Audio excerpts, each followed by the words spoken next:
Hello and welcome to a new lesson in Linux. In this lesson we will learn how to manage users and groups. First we will learn how to add a user. To add a user you will type the command user add and then the user's name and press enter. There is another way to add a user and it's to type the command add user and then the name. And the command add user over here is an alias for the previous command, which is user add, and press enter. Now we will take a look at the file from which you can see information about the users. You will type vi/etc and then /passwd and press enter. This file is the primary database where user information is stored. As you can see down here are the two users that we have just created.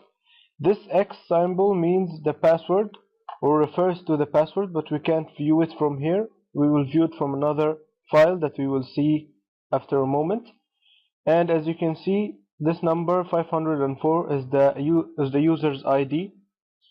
And when you create a user, a normal group will be created by the name of the user, and it will have the same number as the user's ID. So that's the group's ID.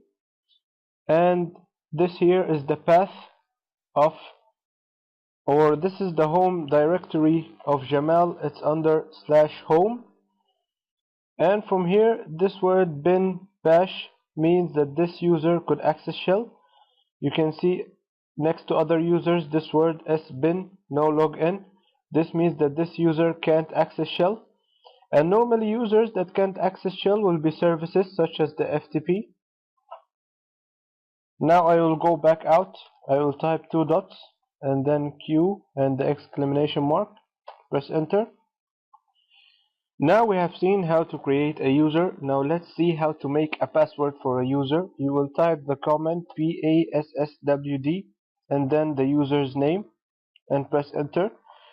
It will ask me to type the password, so I will type it and press enter. It will ask me to type it again, and as you can see, it's successfully been typed, and this message will appear for you. All authentication tokens updated successfully. Now I will type the file's name from which you can see the passwords of the users. You will type vi and then /etc and then /shadow and press enter.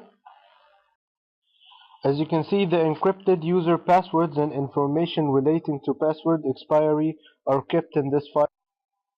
Let's have a look at the users we have just created.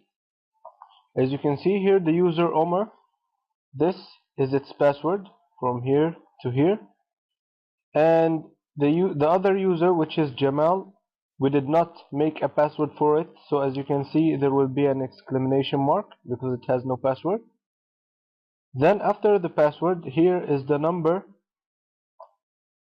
of days since January the 1st 1070, sorry I mean 1970, and this is the date of the start of the Unix. This number is the number of days that password was last changed. That means that the password has not been changed since the 1st of January 1970, or by the number of those days. And here this number 3 is the days before password may be changed. If you type 3 or 4, for example here 3, this means that you can't change the password in less than 3 days. 3 days must pass at least after each time you change the password. Here this number 72 are the number of days after which password must be changed.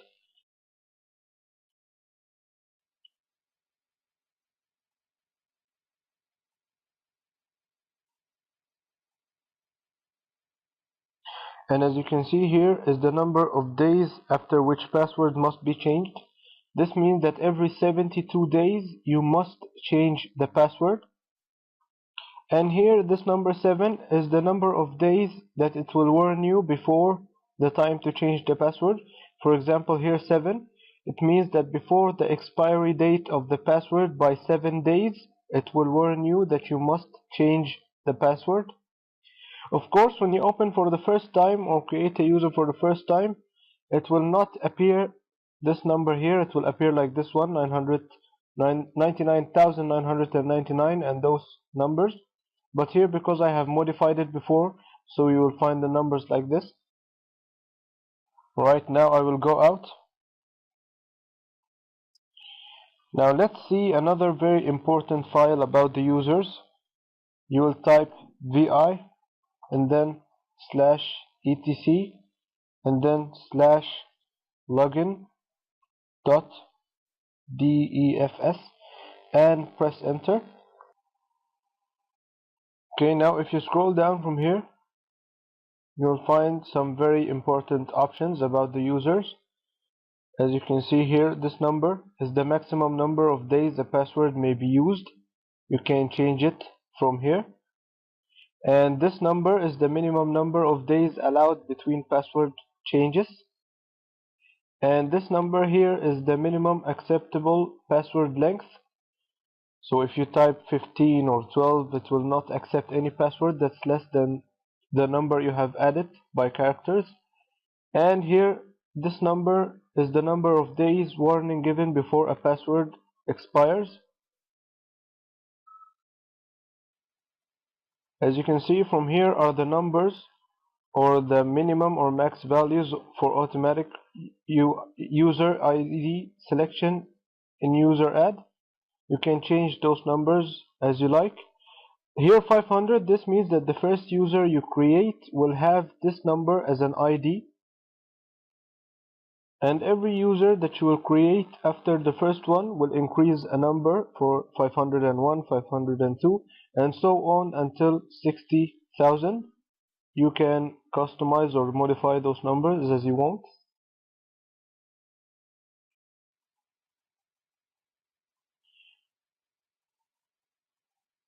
As you can see here, create home means if you want to create a home directory for a user when you create it. If you wanted to create a home directory automatically, you will leave this at yes. If you don't want, you will make it no. Now I will quit this page. Now let's check out how to delete a user. As you can see here, we have 3 users. Let's try to delete this one here, Omar. You will type the command user del and then the name and press enter. If you type ls, as you can see, the home directory of the user still exists. So if you want to delete the user and its home directory, we will try it on this here, Jamal. What you will type is the same command user del, but you will add -r and then type the user's name, press enter. As you can see now, the directory of this user has disappeared. Now let's see how to modify a user. I will try to modify this user here, Torque. I will type CHAGE and then -L and then the user's name and press enter. As you can see, here are some information about the user, like the last password change, its date, November 24, 2003, the password expires in what day, and the password inactive. And there are other information here, like the minimum number of days between password change and the maximum number of days between password change. Now here are some options. Let's check out a list of the options that we can do here. I will type the word change, but here without the n, it will be CHAGE, and then 2 minuses and type the word help and press enter. As you can see here, it will display the options that you can do or modify with those options here. So let's, for example, I want to modify this option, which is minimum number of days between password change, which is 0. I want to change this number 0.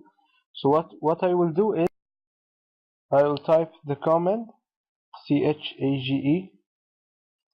and then -m, this letter here, and then I will type the number which I want this to change to. I want it to be 3, so I will type here 3, and then I will type torque, the user that I am modifying, and press enter. Now I will list the information one more time to see the changes. I will type the same command -l, as you can see here, -l means list, and then type the user torque and press enter. As you can see, it has changed to 3, not 0. This means that the minimum number of days between password change is 3, that you can't change the password in a time less than 3 days. At least 3 days must pass. Okay, now we have learned how to add a user and delete a user. And if you want to modify or make a modification that will be applied automatically on any newly created user, you will modify it from this file that we have looked at a moment ago, login.defs.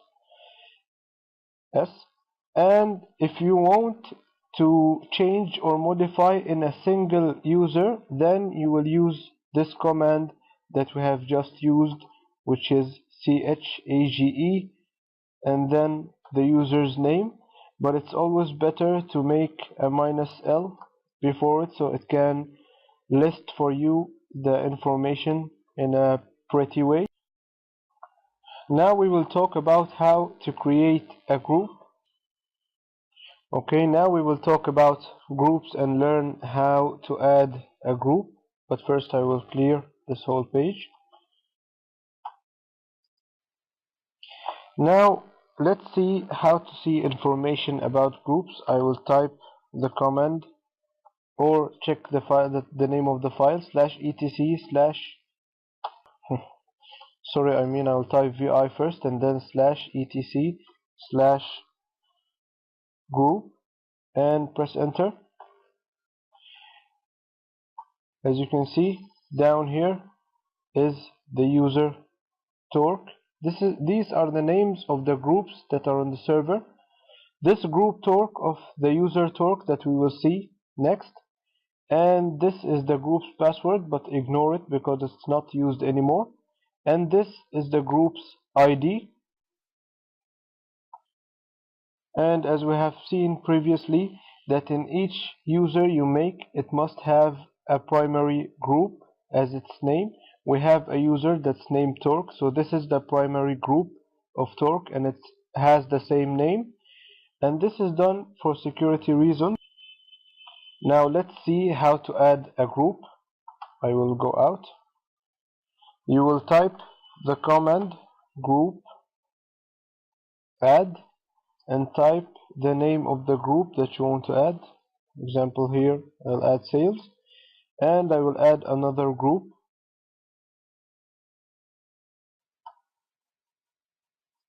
I will call it IT. Now let's go back to the information file of the group. I'll type the command tail /etc/group, and as you can see here, I have added this command tail. This means that it will bring me the end of the file when I enter. So now when I press enter,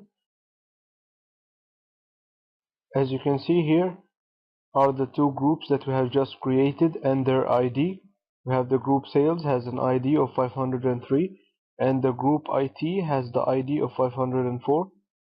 Now we would like to add the user torque to a group, but first let's see the status of the user torque. I will type ID and then torque.